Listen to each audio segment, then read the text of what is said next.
তিনি তার ছেলেদের বলে গেলেন, আমি তো রাজ্য শাসন করতে গিয়ে বহু রকমের মধ্যে পড়ে গেছি, অনেক ভালো কাজও করেছি, উল্টো পাল্টাও কিছু হয়ে গেছে।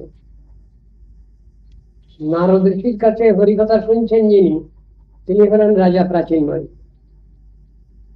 তার 10 ছেলেকে বলছেন, তোমরা হরিভজন করো, তোমরা আমার মতো সংসারী হয়েও না, তোমরা হরিভজন করো, আর সব তত্ত্ব দর্শন শাস্ত্র কথা সব শোনো জগৎগুরু শিব ঠাকুরের কাছে। তারা সব গেছেন কৈলাস। 10 ভাই প্রচেতা, অনেক কষ্ট করে তারা গেছেন, তাদের কেউ বাধা দেয়নি, কোনো জায়গায় তারা বাধা পাননি। কৈলাস পৌঁছে দিয়েছে তাদের শিবানী মহলে, অন্দর মহলে গিয়ে দেখছেন তারা দণ্ডবত প্রণাম করে বসেছেন, দেখছেন শিবানী দুজনেই ধ্যান আছে। যখন ভঙ্গ হলো তখন শিব ঠাকুর জিজ্ঞাসা করছেন, বাবা তোমাদের কি চাই? তাকে বলছেন। ওরা বললেন যে এরকম আমাদের পিতা এরকম বলে গেছেন, আপনার কাছে উপদেশ নিতে, নির্দেশ নিতে এবং সাধন ভজন করতে আমাদের বলে গেছেন, তাই আপনার কাছে এসেছি আমরা। অনেকক্ষণ ধরে বসে আছেন তারা। শিব ঠাকুর জিজ্ঞাসা করলেন, তোমাদের যা যা জানবার বিষয় আছে, অনেক প্রশ্ন তো তোমাদের নিয়ে এসছো, তোমরা অনেক কিছু জানবার, কোন একটা প্রশ্নের মীমাংসা হয়েছে এরই মধ্যে? এরা বললেন যে হ্যাঁ, একটা প্রশ্নের মীমাংসা হয়েছে। কি বলো? আমরা তো জানতাম আপনি সকলের উপরওয়ালা,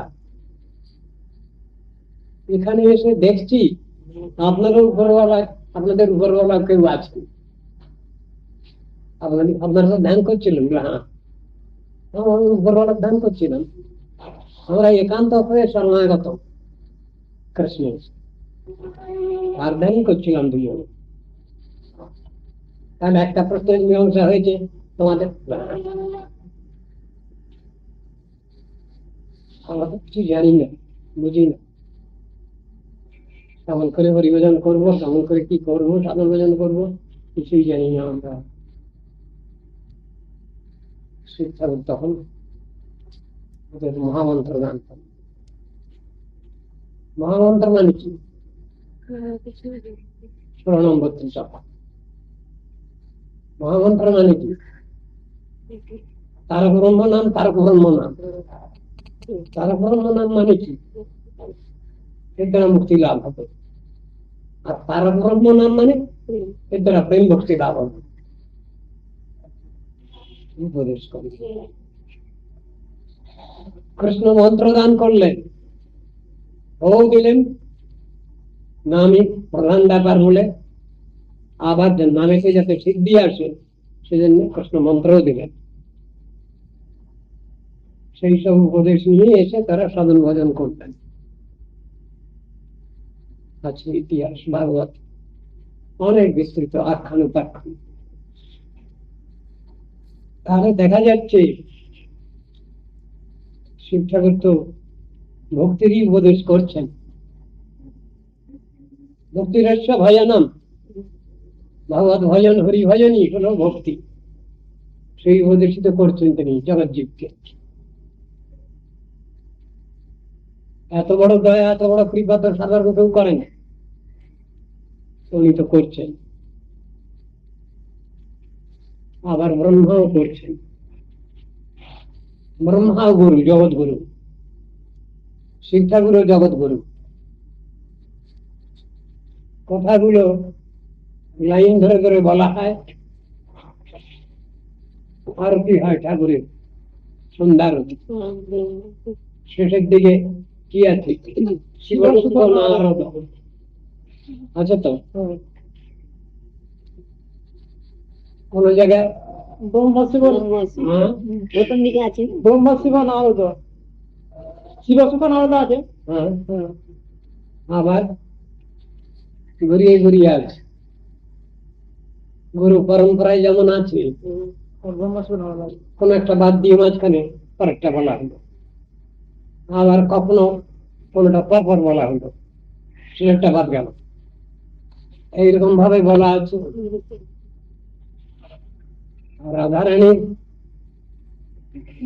মহিমা মহাত্মা গানের ভিতরে কি আছে? ব্রহ্মা শিব নারদ, ব্রহ্ম শিব নারদ শ্রুতি নারায়ণ শ্রুতি নারায়ণ রাধিকা রাধিকা পদরজ পূজয় মান বলা আছে সব।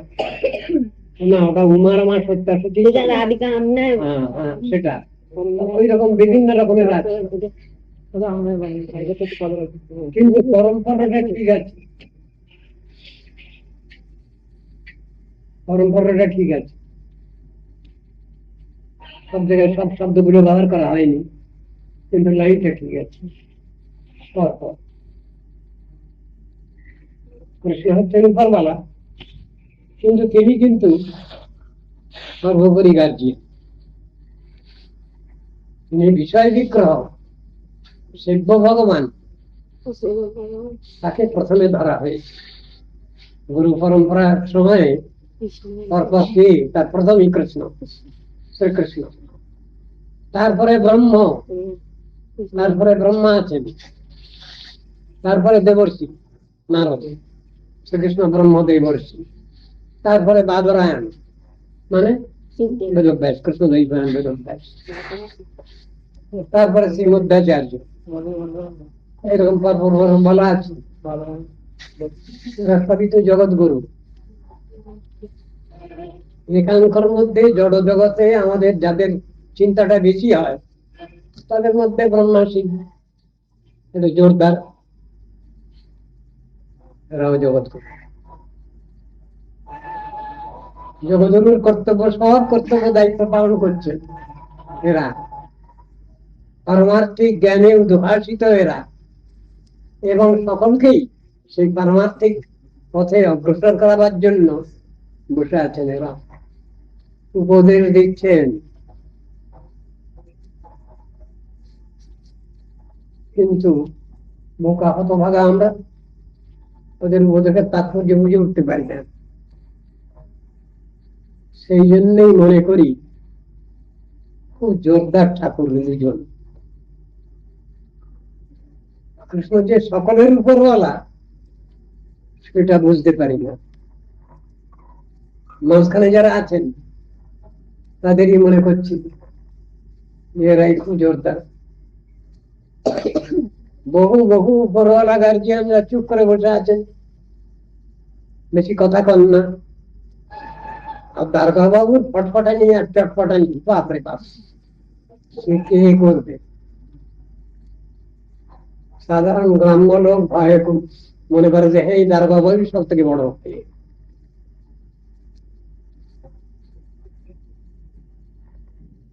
ভুল বোঝাবুঝি হয় সংসারে, অনেকেরই ভিতরে ভুল আছে যে এই শিব ব্রহ্মাদি এরা বোধহয় সর্বোপরি গার্জিয়ান। তা নয়, এদের বুদ্ধি, এদের নিজেদের যে অহংকার, সেটা হলো আমরা ভগবত শিব, এই বিচার ওদের। আর তত্ত্বও তাই। এই জিনিসটাকে বুঝাবার জন্য আমাদের মধ্যে যেসব ভুল ধারণাগুলো আছে সেইগুলো বুঝাবার জন্য একটা শ্লোক এলো। এই শ্লোক নিয়ে আলোচনাটা খুব কমই হয়, তথাপি গৌড়ীয় বৈষ্ণব জগতে এই শ্লোকটার খুব আদর আছে। শিব ভবতু বৈষ্ণব, আমাদের ধর্মানুসারে শ্লোকটা এসে গেছে। কিরকম? ধরে নাও শিব ঠাকুর পরম বৈষ্ণব, किम अजनोपि शैवस्वयं ধরে না হোক অজনীয় পদ্মজনী ব্রহ্মা তিনি শৈব হয়ে গেলেন।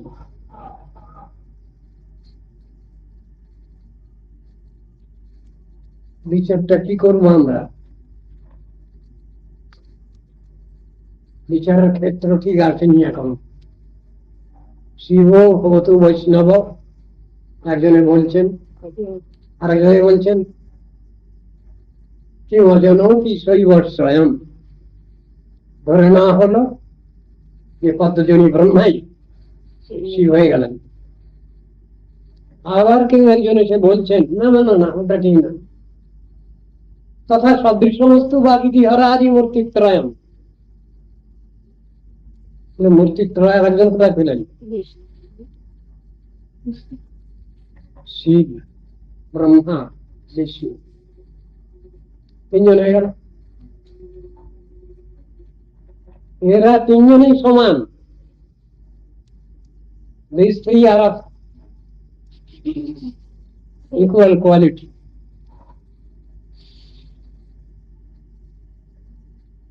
বিচারটা এখানে দেখাচ্ছে। আমরা কি করব? এই তিনজনকে কি বলে মানব? এরা তিনজনই সমান, এ কথা যদি বলা যায় তাহলে তত্ত্ববিরোধ হয়ে যায়। এর মধ্যে শিব ব্রহ্মা দুজন হচ্ছেন সেবক, ভক্ত, উপাসক, এমনই হচ্ছে। আর বিষ্ণু যিনি আছেন তিনি হলেন উপরওয়ালা, বিষয় নিগ্রহ, মালিক তরফ। এরা তিনজনই একই রকমের অধিকারী। কথা বললে তত্ত্ব বিভ্রম হয়, তত্ত্ববোধ হয়। বিলক্ষ ভববেদর্শ কিমপি ভক্তবর্গক্রমম। এই তিনজনের ভিতরে ভব মানে বেদ মানে ব্রহ্মা এবং শিব ঠাকুর, এরা হচ্ছেন ভক্ত বৈষ্ণব, শ্রেষ্ঠ বৈষ্ণব, এনলিস্টেড বৈষ্ণব। ভাগবতে যে তালিকা দেওয়া আছে শ্রেষ্ঠ বৈষ্ণবের, তার মধ্যে এদের নাম আছে।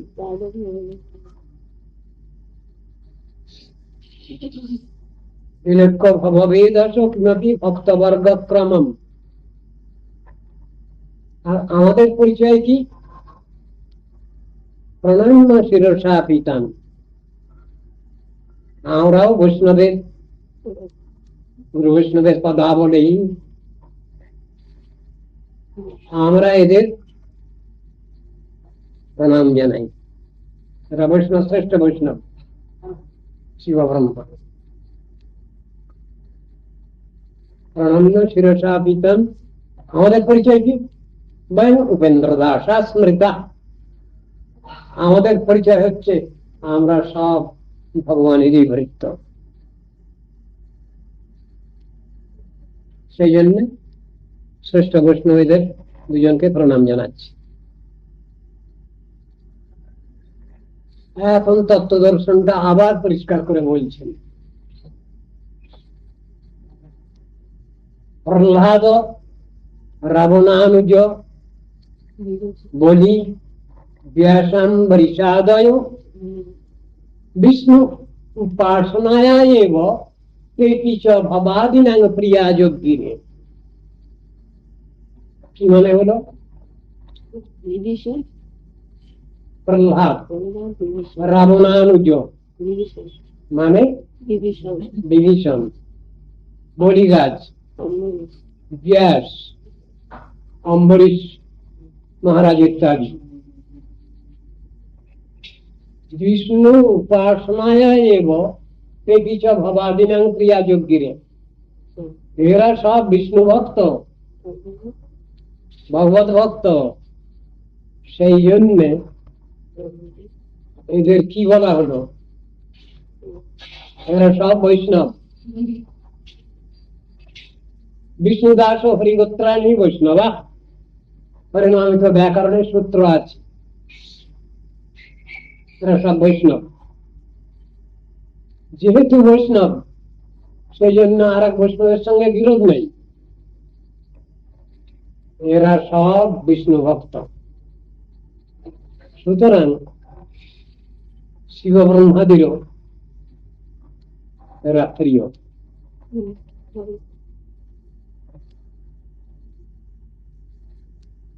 এখন এই একটা লাইনের কথা হলো, আর একটা লাইনের কথা বলছেন। ওরা ভক্ত পর্যায়, সব বৈষ্ণব পর্যায়। আর এখন অবৈষ্ণব পর্যায়, উল্টো পাল্টা যারা, তাদের লিস্ট আসছে এবার। যেমনি রাবণ, বাণ, বৃক, পৌণ্ড্রক, অন্ধকাদ্যাজন, এইসব রাজাদের নাম সব।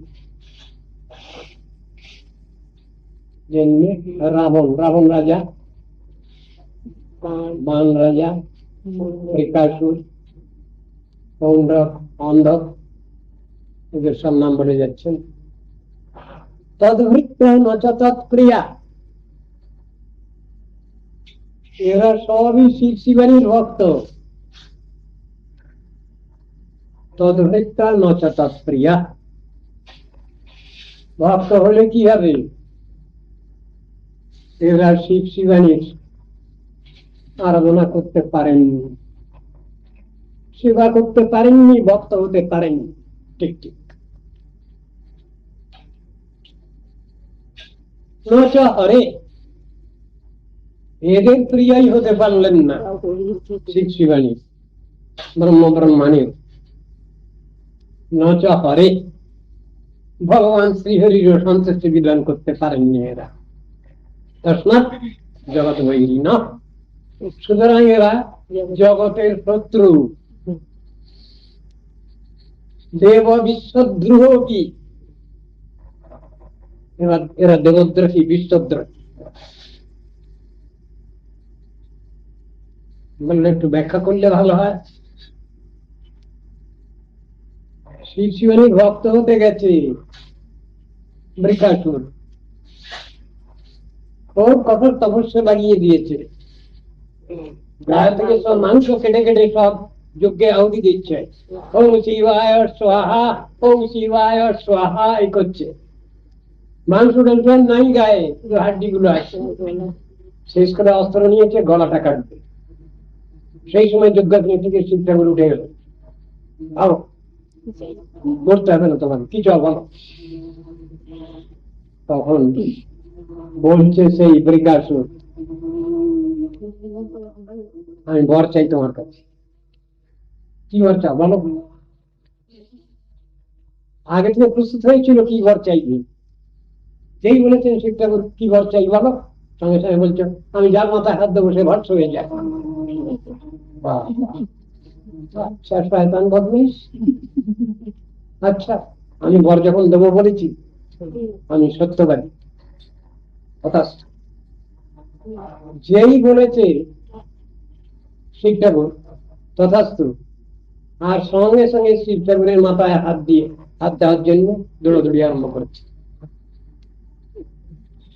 ভোলানাথ আশুতোষ অল্পেতেই সন্তুষ্ট, এই তুই জল আর বেলপাতা দিলেই হলো, ব্যাস এখন নাম খেলা, দৌড়াদৌড়ি, স্বর্গমাত্র পাতাল দৌড়াদৌড়ি চলছে।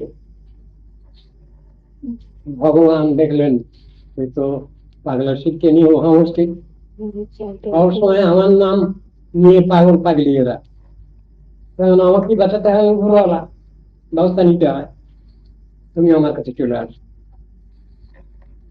ভগবান তাকে ডেকে নিলেন, ওই ওষুধটাও সে হাতটা বাড়িয়ে দৌড়াচ্ছে। সেইটুকু শিব ঠাকুরকে কোনোদিন সে ধরা ছোঁয়ার মধ্যে পাবে? ওই হারামজাদা পারল না। যেই ভগবানের কাছে গেছেন শিব ঠাকুর, তুমি লুকিয়ে পড়ো, ভিতরে চলে যাও। ওষুধটার একটু পিছনে পড়েছে, দেরিতে পৌঁছেছে। কি ব্যাপার,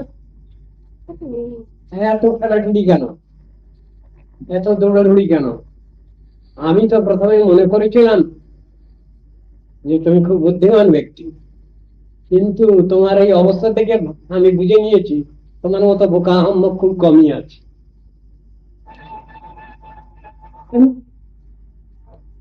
আমাকে শিক্ষুর বর দেবেন বলেছেন, আশীর্বাদ করবেন বলেছেন। ও, তুমি সেই বর পরীক্ষা করছো? বলো, হ্যাঁ।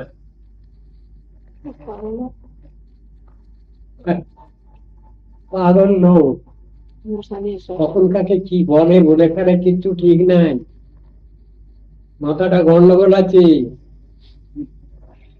কিন্তু অল্পতেই সন্তুষ্ট, এটা মানতেই হবে। জল আর বেলপাতা দিলেই হলো, যাও আমি তোমার আছি। ওর একটা কথাও বিশ্বাস করিনি আমরা। ভগবান ওখানে ব্রহ্মচারী বেশ নিয়ে এবারে দণ্ড কমন্ডল নিয়ে এবারে মালা টালা করে টরে বসে আছে। আমরা বিশ্বাস করি না শিব ঠাকুরকে। তুমি এটা বোকা লোক বলে সেই জন্যই ওই শিবের কথা বিশ্বাস করছো। তুমি কি বলেছো? বলেছে আমি যার মাথায় হাত দেবো সে ভর্ষ হয়ে যাবে। বোকা কোথাকার, অত পরীক্ষা কি দরকার আছে? তুমি তোমার নিজের মাথায় হাত দিয়ে থাকো না। ভগবানের মায়া, যেই নিজের মাথায় হাত দিয়ে দিয়েছে ব্যাস ভর্ষ। তখন আর তার নাম আর বৃক্ষাসুর থাকলো না, ভরসা। যখন ভর্ষ হয়ে গেল অসুর, তখন ভগবান ডেকেছেন, ওর শিব ঠাকুর এদিকে আসো, কাজ পাবে। এসে শিব ঠাকুর এসছেন। আচ্ছা, এই যে ওষুধটা মারা গেল, তুমিও বেঁচে গেলে। ওষুধটাকে কে মারলো? ওষুধটা নিজের কর্মফলে মরল। তত্ত্বদর্শী তো শিব ঠাকুর। আর তুমি যখন আছো সর্বোপরি মালিক আমার, ওষুধ নিজের কর্মফলেই মরেছে। ভগবান বলছেন না না, পরম ভক্ত তুমি আমার, আমার তত্ত্বদর্শন জগতে তুমি প্রচার করো। এখানেও জগৎগুরু শিব তুমি, তোমার যে বিদ্বেষ আচরণ করে তাকে আমি কখনোই সহ্য করি না। ওর পাপের ফলেই ও মরেছে। ভগবান বললেন তুমি জগৎগুরু শিব, তোমার অবমাননার জন্যই ওর এই গতি হয়েছে। শিব ঠাকুরের প্রশংসা করে যাচ্ছেন। পরে তত্ত্ব দর্শন গুলো তো এইরকমই আছে। যারা শিবের উপাসনা করতে যাচ্ছে, শিবানীর উপাসনা করতে যাচ্ছে, কার্যোদ্ধার করবার জন্য যাচ্ছে, তাকে ভালোবেসে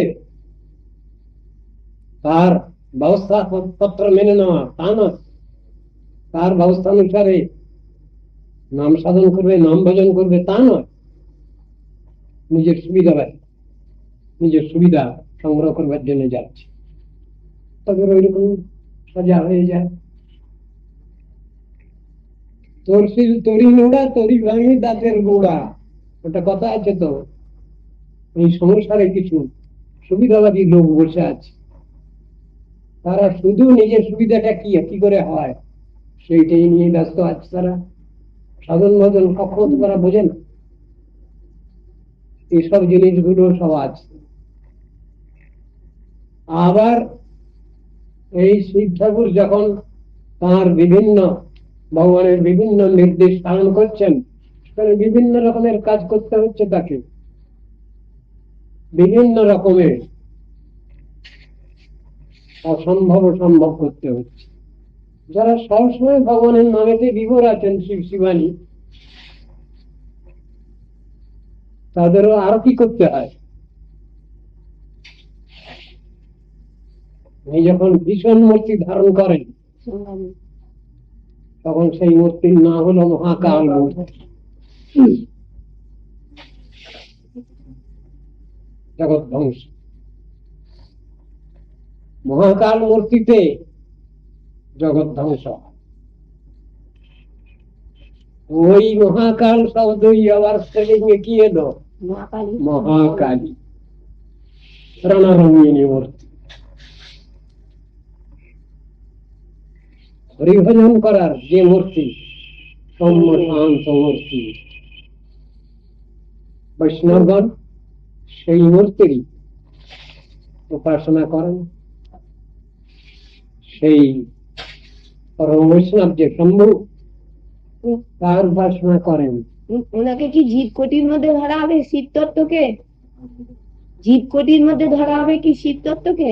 নিশ্চয়ই বলছি। শ্রীমদ ভাগবতে উদাহরণ দিচ্ছেন, সেখানে বলছেন বৈষ্ণবানাং যথা শম্ভু দেবানাম অচ্যুতো যথা নিম্নগানাং যথা গঙ্গা পুরাণানাম ইদং তথা। শ্রীমদ ভাগবতের মহিমা মাহাত্ম্য বলতে গিয়েই বলছেন এটা। বৈষ্ণবগণের মধ্যে শ্রেষ্ঠ শম্ভু, শ্রেষ্ঠ বৈষ্ণব। আর বৈষ্ণবানাং যথা শম্ভু দেবানাম অচ্যুত যথা, সমস্ত দেব দেবীর উপরওয়ালা হচ্ছেন অচ্যুত ভগবান কৃষ্ণ, সকলের উপরওয়ালা, সুপ্রিম অথরিটি। নিম্নগানাং যথা গঙ্গা, শ্রুতি শ্রেণীর মধ্যে গঙ্গা দেবী, পুরাণানাম ইদং তথা বললেন এটা। তাহলে কেবলমাত্র শিব ঠাকুরের কথাই এলো? তত নয়, 12 জন মহাজনের লিস্ট আছে ভাগবতী। স্বয়ম্ভু মানে ব্রহ্মা জি, নারদ, শম্ভু, কুমার, কপিল, মনু, প্রহ্লাদ, জনক, ভীষ্ম, বলির্বয়া, সতীর্বয়। এই 12 জন বৈষ্ণব মহাজন। এছাড়া আরো লিস্ট আছে, দালভ ইত্যাদি অন্যান্য সবের বর্ণনা আছে উন্নত। তাহলে এরা কে তাও তো জানতে হবে আমাদের। এরা সবই বৈষ্ণব মহাজন, জগৎগুরু তো। সেই দায়িত্ব দেওয়া আছে এদের পরে।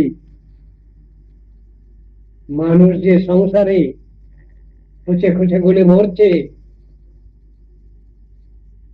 জন্মের পর জন্ম ঘুরছে ঘূর্ণি পাখি, এরা তাদের আত্মকল্যাণ চিন্তার জন্য দায়িত্ব নিয়ে বসে আছে। নামকরণ গুলো এরকম করা আছে। তা আমরা তাদের প্রতি কিরকম ব্যবহার করব, তাদের প্রতি কেমন শ্রদ্ধা জ্ঞাপন করব, এটা ঠিক জানি না।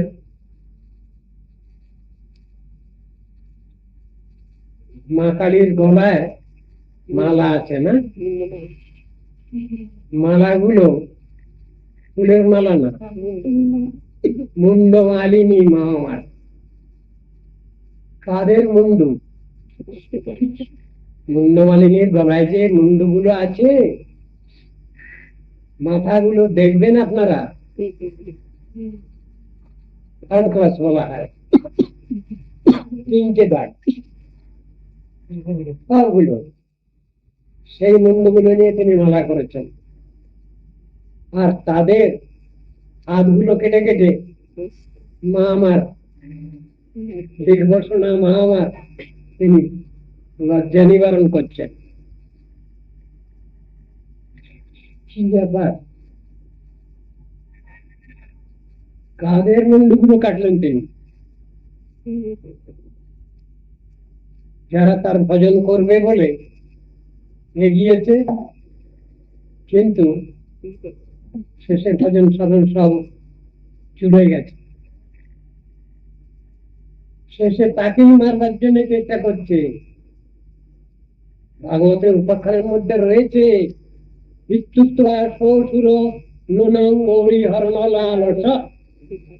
লেখা আছে। চিন্তা করুন, মাকে বাঙা করতে চাইছে, সেইগুলো হলো সব ওষুধ। শয়তান বদমাইশ, সেইগুলোকে মা মেরেছেন নিজে হাতে। ওই শ্লোকে তাই বলা হলো যে রাবণ মান বৃকন্ডকাধ্যায় না তদ্ভৃত্তা নচ তৎপ্রিয়া, তার প্রিয়ত্ব লাভ করতে পারেনি এরা। নচ হরে, ভগবান সেই হরিকে সন্তুষ্ট করতে পারেনি। তসমাৎ জগৎ বৈরী না, সুতরাং তারা জগতের শত্রু হয়েছে, পৃথিবীর শত্রু হয়েছে তারা। ওই জন্য এই শ্লোকে বলা হল তত্ত্বদর্শনী হল যারা ভক্ত বৈষ্ণব তাদের প্রতি যে ব্যবহার করার দরকার আছে এরকম তো করতে হবে, কিন্তু ওরা তো পারছো না, পারল না, সেই জন্য উল্টো ফল পড়েছে ওদের বেলায়। তাহলে তিনি কাকু সত্যই কৃপা করছেন, তবে নাম দান করলেন, কৃষ্ণ নাম দান করলেন, কৃষ্ণ মন্ত্র দান করলেন, যাও সাধন ভজন করো। হয়নি, এটা তার নিষ্কপট কৃপা। আর যাকে জড় বিষয়াশয় দিয়ে দিচ্ছেন তার মানে তাকে বঞ্চনা করবে। এই বাস্তব কৃপা আর বঞ্চনা এটা ভগবানেরও যেমন আছে, আর একান্ত অনুগত বৈষ্ণবগণেরও আছে। ভগবানও কি কম পরীক্ষা করেন? যারা তার সাধন ভজন করতে যায় তাকে বহু পরীক্ষা নিরীক্ষা। কৃষ্ণ যদি ছুটে ভক্তি মুক্তি দিয়া কোন ভক্তি ধন না দেন, রাখেন লুকাইয়া। আবার যদি তিনি কৃপা করেন, বড় কান্নাকাটি করছে, এর কোনো উপায় নাই, আচ্ছা যা, তোকে আর কানতে হবে না, যা আমি ব্যবস্থা নিলাম। কি ভগবান, আমি বিজ্ঞ সেই মূর্খে বিষয় কেন দিব, সচরণ অমৃত দিয়া বিষয় ভুলাইব। এইগুলো তার নিষ্কপট করুণা কৃষ্ণের। যাকে অকপট করুণা করবেন, নিষ্কপট করুণা করবেন, তার পক্ষে এই ব্যবস্থা নিয়ে নেন তিনি। এই কথা তো গীতা ভাগবতে সব জায়গায় ভগবান বলে রেখেছেন। আমরা বিশ্বাস করতে পারছি না, আমরা তার কথা সাধারণ মানুষের কথা বলে মনে করছি, সেই জন্যই অসুবিধাগুলো এসে যাচ্ছে। যখনই তার কথায় বিশ্বাস আসবে, সাধুগুরু বৈষ্ণবের বাক্যে বিশ্বাস আসবে, তখনই তার হয়ে গেল, তখন তো সে পেয়ে গেল তত্ত্ব দর্শন। তখন তার কোনো ভয় নেই, অভয়। দৈবিচ্ছেষা গুণময়ী মম মায়া দুরত্তয়া মন এব যে প্রবদ্ধন্তে মায়া নেতাং তরন্তি তে। ভগবান দায়িত্ব নিয়ে নিচ্ছেন, যে আমার শরণাগত হচ্ছে একান্ত ভাবে, কান্নাকাটি করছে, তার ব্যবস্থা তো আমি নিয়ে থাকি। অর্জুন, তুমি চিন্তা করছো কেন? সমুদ্ধার্তা মৃত্যু সংসার সাগরা ভবানী চিরাৎ পার্থময়ী আবেশিত চেতসাম। কবিতার বাক্য। সেই ভগবানই তো আবার বলছেন অনন্য চিন্তয়ন্ত মান, যে জনাপর্য উপাসতে, অনন্য চিত্ত যে, আমি ছাড়া আর কাকেও সে জানে না আর কেউ আছে তার, এমন যে ভক্ত, তার সব দায়িত্ব আমার, আমি তার সব দায়িত্ব নিয়ে নেই। নিয়েছেন কোথাও? আছে প্রমাণ? হাজার হাজার প্রমাণ আছে। তিনি না নিলে বলেননি ওটা। অর্জুনের কাছে বলছেন তো অনন্য চিন্তন তোমার, অন্যের ভরসা নাই, ভগবানের পরে সব নির্ভর সম্পর্ক, পূর্ণ শরণাগতি, ফুল সাবমিশন। ওই একটু এগোই একটু পিছই এমন নয়, সম্পূর্ণভাবে নির্ভরশীল। তার জন্য সব ব্যবস্থা ভগবান নিজেই বলছেন। নিত্যাভিযুক্তানাম, আমার প্রতি নিত্যকাল ধরে আমি ছাড়া তার কোনো গতি নেই, এমন চিন্তা। বহু আত্মীয় স্বজন জগতে থাকলেও তাদের বলা হয়েছে স্বজনাক্ষদর্শু। বড় কড়া কড়া কথা বলা আছে শাস্ত্রে। শাস্ত্র মানে তো তাই, শাসন মানি তো একটু কড়া কড়া তো হবেই, একটু মিঠে কড়া শাসন আছে, আবার পিছনে স্নেহ আছে, মমতাও আছে। তাই এরকম বলছেন। আমি সেই ভক্তের সব ব্যবস্থা নেই, কৃষ্ণ বলে দিলেন অর্জুনকে। তার সব দায়িত্ব নেন, বললে হ্যাঁ ভগবান আমাদের খাওয়ান করান, আমরা দৌড়াদৌড়ি করছি, চাকরি বাকরি করছি, তবে তো খাচ্ছি। কত অহংকার! দুবার পাতলা বাজি গেলে তখন এই কাজ জিভ বেরিয়ে লোক উল্টে গেল। বাহাদুরি কত! আমরা করে খাচ্ছি, ভগবানের চোদ্দ আমাদের কি করছে, কিছু করে না। বড় বড় সব চালুর মুর্শিদের দল সব। হবে না কিছু। বিশ্বাসটা আছে, নির্ভরতা আছে মনে প্রাণে, তাই সেখানে কথাটা এসেছে যোগক্ষে মহান মহম। যোগ মানে অবাধ্য বস্তুর লাভ, ভক্তের নাই ওটা, ভগবান সব দিয়ে দিলেন। তাই এখন দিয়ে দিলে কি হবে? রাখবে কে? দেখাশোনা করবে কে? তুমি তো সবসময় হ্যাঁ কৃষ্ণ হ্যাঁ রাধে এই করছেন বসে বসে। ভগবানের দায়িত্ব নিতে হবে, সর্বনাশ। আবার তৎসংরক্ষণ চেষ্টা, ক্ষেম মানে হলো তার সংরক্ষণ চেষ্টা। তার সম্পত্তি দিয়েও রেখে নেই ভগবান, তার রক্ষাও করছেন তিনি। যে ভগবান এইরকম দয়ালু, এইরকম কৃপালু, এত স্নেহ বাৎসল্য যে ভগবানের, সেই ভগবানের ভজন করবো না তো কার ভজন করব? এই তো ভক্তের বিচার, একান্ত অনুগত জনের এই তো বিচার। তারা তো ভগবত কৃপা নিয়েই বেঁচে আছেন। কিন্তু আমরা যতক্ষণ পর্যন্ত সেই ভগবানকে পড়া ঠিক মতো না দিতে পারছি, বুঝাতে না পারছি, অন্তর্যামী ভগবান তো তিনি সবই বোঝেন। কোন ছেলেটা কেমন হা করলে কি মানে হয় সব বুঝে বসে আছে। একটা শয়তান বদমেশ, সে খুব কাঁদছে, কিন্তু তার বাইরে কান্না, ভিতরে কিছু কান্না নেই, তার ব্যবস্থা নিচ্ছেন। হ্যাঁ বদমেশ কোথাকার, শয়তানি করছিস আমার সঙ্গে। আবার সত্যি অন্তর থেকে কাঁদছে, তার ব্যবস্থা নিয়ে নিচ্ছে। অন্তর্যামী তিনি, অন্তর দেবতা তিনি। কাঁদবার সময় ভাষা ঠিক নাই, বেরোচ্ছে না, ঠিক ভগবান বুঝে নিচ্ছেন যে একে ব্যবস্থা নিতে হবে। আর একটা খুব কাঁদছে, হ্যাঁ চোখে জল নেই, চোখ রৌড়ে মুড়ে জল বের করছে, কিন্তু শয়তান, তার ব্যবস্থা নিচ্ছেন না ভগবান।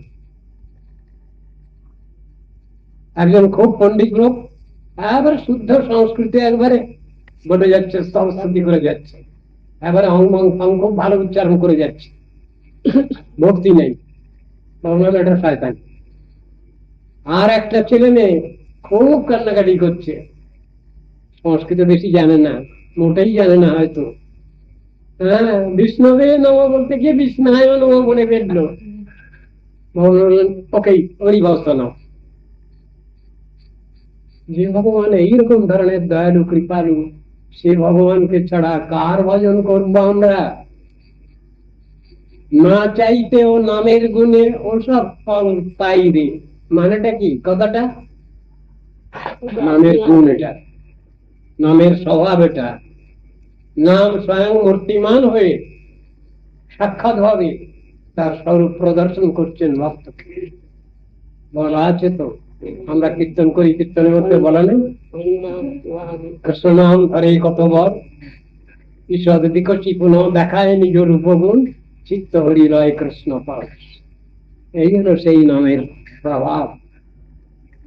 সেই নাম কৃপা করে তার স্বরূপ প্রদর্শন করেন, তাকে কৃপা করেন, প্রেমানন্দ দান করেন। এমনই দয়ালু কৃপালু সেই ভগবান। কার ভজন করবো না, তা কার ভজন করবো? শিব তত্ত্ব মানে হলো ভক্ত তত্ত্ব, সেবক তত্ত্ব, বৈষ্ণব তত্ত্ব, এইগুলো বিচার। এখন একটা কথা আসতে পারে, শিব ঠাকুরের কোন অবস্থায় বিষ্ণুত্ব আসে, প্রশ্ন আছে। সেই উত্তর দিতে গেলে আবার একটা প্রসঙ্গ, সেটা হলো আমরা যাকে মনে করি তিনি সাধন ভজনের চরম বিচার নিয়ে বসে আছেন, তার নাম হলো গোপীশ্বর মহাদেব বা গোপেশ্বর মহাদেব, গোপেশ্বর শিব। তিনি যে জিনিস পেয়েছেন তা সকলকে বলেছেন কিনা জানি না, তবে যতটুকু তার মুখ দিয়ে শাস্ত্রে বিভিন্ন জায়গায় বেরিয়েছে তাতে বুঝতে পারা যায় তিনি সাধনের চরম সীমা লাভ করেছেন, সেই বৈষ্ণব ঠাকুর। কিন্তু তারও তিনি যা বলেছেন, তার যে জাজমেন্ট ভার্ডিক্ট, তার মধ্যে তিনি নিজেকে সেবক বলেই বলেছেন, বৈষ্ণব বলেই বলেছেন। এখন শিব কোন অবস্থায় বিষ্ণুতা প্রাপ্ত হয়েছেন বা তার স্ট্যান্ডার্ড স্ট্যাটাসটা কি, এটা নিয়েও আলোচনা আছে। সেখানে সদাশিব তত্ত্ব নিয়ে ব্যাখ্যা করা আছে। সদাশিব শব্দটা মানে হলো সমস্ত শিব তত্ত্বের উপরওয়ালা মালিক, যিনি উপরওয়ালা অফিসার, তিনি হলেন বিষ্ণু তত্ত্ব। সেইখানে তার নামকরণ করা আছে সদাশিব, তার রাজ্যটা রয়েছে। আবার সেই রাজ্য ছাড়া তার নিচে যারা আছেন সেবক রূপেও আছেন অনেকে, যেমন বৈকুণ্ঠে সেখানে অন্যান্য দেবতারাও আছে। এখানকার ইহ জগতের যেসব দেব দেবী তাদের সেখানে প্রবেশাধিকার নেই, কিন্তু সেখানে আবার শিব ব্রহ্মাদি দেবতা আছেন, সব দেব দেবী আছেন, তারা সব বৈষ্ণব, সেই একবারে তত্ত্বের সঙ্গে একবারে প্রপারলি অ্যাডজাস্টেড সেবা নিয়ে আছেন। এই বর্ণনা আছে, আপনারা শুনেছেন কিনা, সেখানেও আছে। বৈকুণ্ঠ পিঠাবরণ দেবতা রূপে সব আছে, তারা হলেন তাদের স্বরূপের পরিচয়ে পরিচিত তারা, এবং সাক্ষাৎ সেবা নিয়েই তারা আছেন সেখানে, এটাও আছে বর্ণনা। জগতের যে শিব, এখানকার যারা দেখাশোনা করছেন, আমাদের বিচার অনুসারে তারা আমাদের তাদের তথ্য বা তত্ত্ব প্রকাশ করেন। বলে এটা আবার কিরকম বললেন? আছে তো, গীতায় কৃষ্ণ বলছেন না যে আমাকে যেমন ভজন করে আমি তাকে সেই রকম ধর্মের দেই, ওইরকম ধর্মের কথা। অনেক ক্ষমতা আছে তার, কিন্তু সেটা জানে না তারা, সেটা বোঝে না তারা, সেজন্য চাইতেও পারে না, পায়ও না। এরাও এদের যে স্বরূপ আছে, সেই স্বরূপের যে পরিচয় এবং সেই স্বরূপের যে সেবা, এই সেবা সকলে জানে না, চায়ও না, সুতরাং পায়ও না। এই ব্যাপারগুলো আছে, বিচারের কথা। সমস্ত ব্রহ্মা তত্ত্বের মালিক যিনি, তিনি কিন্তু বৈষ্ণব নন, তিনি বিষ্ণু। তার নাম কি? হিরণ্যগর্ভ। এই হিরণ্যগর্ভ মানেই হলেন বিষ্ণু। সমস্ত শিব তত্ত্বের উপরওয়ালা মালিক যিনি, তিনি হলেন বিষ্ণু, তার নাম হলো সদাশিব। তিনি বৈকুণ্ঠে থাকেন, তিনি বৈকুণ্ঠে থাকেন। এসব বিচারগুলো দেখানো আছে। ধরুন আমাদের তত্ত্ব দর্শনটা জানতে হবে, কে কোন পোর্টফোলিও নিয়ে আছেন, কে সেবক তত্ত্ব, বৈষ্ণব তত্ত্ব, কে বা সেব্য তত্ত্ব, বিষ্ণু তত্ত্ব। সেবক কিছু, বিষ্ণু হয়ে যাচ্ছেন না। আবার বিষ্ণু ভগবান তিনি কিছু সেবক হয়ে যাচ্ছেন না। বলে এটা কিরকম উদাহরণ? এটার উদাহরণ আছে অনন্ত বিশ্ব ব্রহ্মাণ্ড, বিভিন্ন অফিসার দরকার। কত অফিসার দরকার বলুন? অনন্ত কোটি ব্রহ্মাণ্ড, অনন্ত কোটি বললে হ্যাঁ, তাহলে অনন্ত কোটি অফিসার দরকার। এখন অফিসার কখনো কখনো কম হয়ে যাচ্ছে, কোন জায়গায় পাওয়া যাচ্ছে না। তখন কি হয়? তখন কি হয়?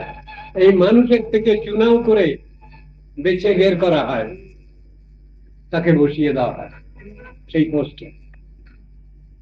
তিনি সেই কাজ সেরে ফেললেন, তার একটা টাইম আছে, তারপর তিনি রিলিজ হলেন। আবার এমনও হয়, বর্ণনা আছে, কোন জগতে, কোন ব্রহ্মাণ্ডে সেখানে অফিসার কম পড়েছে, শিব ঠাকুর কম পড়েছে, শ্রী ব্রহ্মাজি কম পড়েছেন, তখন ভগবানেরই আর এক মূর্তি গিয়ে সেখানে বসে সেই কাজ ছেড়ে দেন। বলে এরকম আছে নাকি? বলে হ্যাঁ, এও আছে। সেখানে স্বয়ং ভগবান, সেখানে বিষ্ণু তত্ত্ব, সেখানে যিনি শিব ঠাকুরের কাজ করছেন বা ব্রহ্মার কাজ করছেন, তারা বৈষ্ণব নন, তারা বিষ্ণু ভগবান। বলতে কি করে বোঝা যাবে? চার হাতওয়ালা। যখনই দেখবেন চার হাত বের করা, তখনই বিষ্ণু তত্ত্ব। বললে এইরকম নাকি? বললো হ্যাঁ, সাধারণ নিয়ম এটা। আবার দু হাতওয়ালা বিষ্ণু তো আছেন, ত্রিভুজ বাসুদেব, ত্রিভুজ আবার চতুর্ভুজ। চতুর্ভুজ যেখানে, সেখানে বুঝতে কোনো কষ্ট নাই, আর ইনি বিষ্ণু বা নারায়ণ, বুঝতে কষ্ট নেই। কিন্তু দ্বিভুজের মধ্যে আবার বাসুদেব, সবসময় বোঝা যায় না, সেটা আবার কিছু এ সাপেক্ষ, কৃপা সাপেক্ষ। তাকে কে কৃপা করবেন? ভগবান রাজস্থলী পরিত্যাগ করে চলে গেছেন, গিয়ে মাঝখানে গিয়ে নারায়ণ হয়ে চেহারা বের করে বসে আছেন।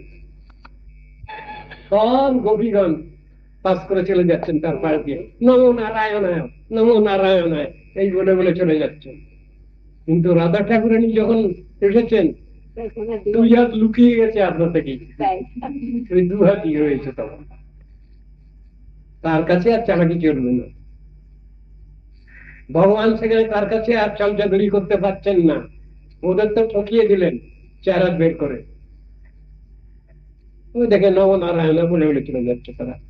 আর রাধা ঠাকুরানী যখন এসছেন, তখন 2 হাত আপনার থেকে ভিতরে ডুবে গেছে, হো হো করে এসে উঠেছে। তত্ত্ব দর্শনটা এইরকম, কোনো ভুল বোঝাবুঝি নাই, আর সে স্বরূপের কাছে কোনো চালাকি নাই, নিজস্ব যথার্থ। ভগবান যদি ইচ্ছা করেন সবই সম্ভব। লীলা